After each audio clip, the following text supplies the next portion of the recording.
He was the forgotten son, the exile, the brother who knew too much. And on a humid February morning in Malaysia, someone finally silenced him. Kim Jong-nam, once the heir to North Korea, was murdered in broad daylight inside an international airport. What happened next would set off a diplomatic firestorm and reveal a plot as brazen as it was bizarre. This is the story of an assassination that stunned the world and left more questions than answers. You're watching Into the Unknown, Unsolved Mysteries and True Crime. Born in 1971, Kim Jong-nam was the eldest son of North Korea's dictator, Kim Jong-il. For years, he was groomed to take his father's place, but by the early 2000s, he had fallen out of favor, officially for trying to visit Tokyo Disneyland using a fake passport.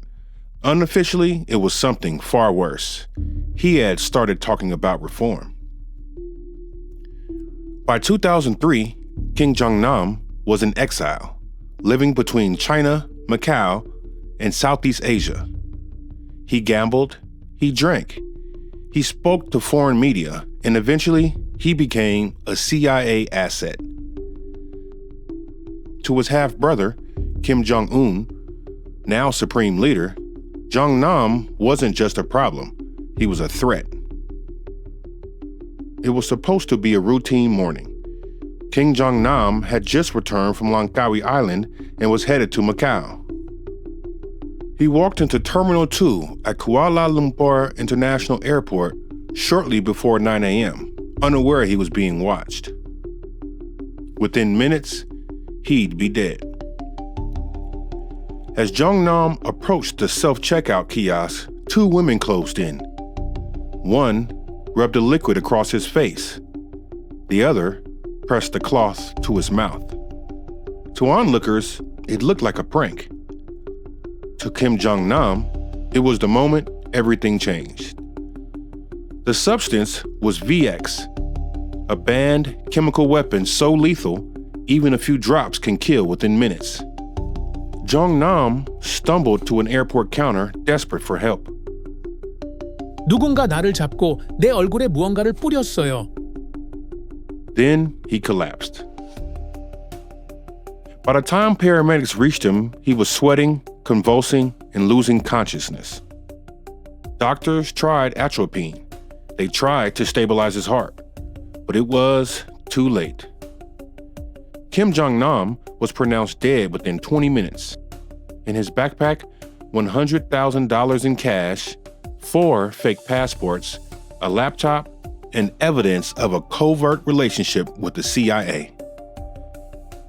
The death of Kim Jong-nam wasn't just a crime, it was a geopolitical spark. As his body lay cooling in a Malaysian morgue, authorities scrambled to piece together what had just happened.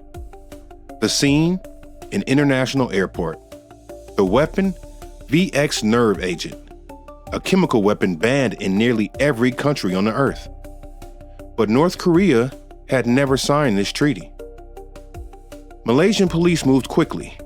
CCTV footage showed the two women fleeing the scene, each darting to a different restroom, washing their hands, and vanishing into the crowd. It looked rehearsed. Days later, both women were in custody. Their stories, identical. They believed it was a prank show. They'd done it before. Laughs, handshakes, and a quick getaway. This time, the man died.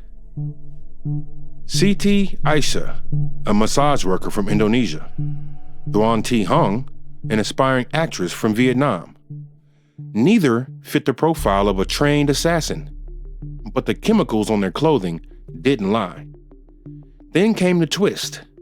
CCTV footage revealed 4 North Korean men, handlers, meeting the women, guiding them, and disappearing with them.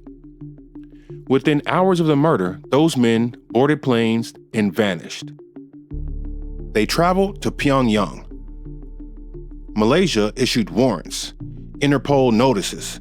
Nothing worked.